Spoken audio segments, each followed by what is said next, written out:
Finally दोस्तों लेकर आ गया हूँ नया वीडियो। इस वीडियो में आपको बताने वाला हूँ दिनेश लाल यादव निरहुआ के बारे में। जी हाँ दोस्तों, दिनेश लाल यादव निरहुआ का फिर से एक नया रिकॉर्ड बन चुका है भोजपुरी इंडस्ट्री में सबसे अलग।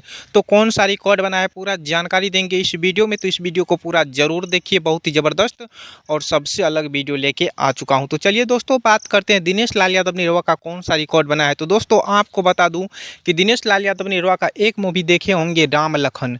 जी हाँ दोस्तों, जो कि इसमें प्रवेश लाल यादव था और दिनेश लाल यादव निरहुआ, जो कि बहुत ही ज़बरदस्त मूवी राम लखन है। जो कि इसमें हीरोइन थी अम्रपाली दुबे और शोभी शर्मा, जो कि बहुत ही ज़बरदस्त और बहुत ही अच्छे अच्छे कलाकार इस मूवी में आपको नज़र आया होगा। जहाँ दोस्तों आपको बता दूं कि ये मूवी अभी 140 मिलियन को पार कर चुका है, जो कि भोजपुरी इंडस्ट्री में रिकॉर्ड बन चुका है। जी हाँ दोस्तों, जो कि पारिवारिक मूवी है दिनेश लाल यादव निरहुआ का, ये बहुत ही ज़बरदस्त और सबसे अलग है। तो जी हाँ दोस्तों, आपको बता दूं कि ये मूवी भोजपुरी इंडस्ट्री में रिकॉर्ड बन चुका है, जो कि 100 मिलियन को पार कर चुका है। 140 मिलियन को पार कर चुका है ये मूवी दिनेश लाल यादव निरहुआ का।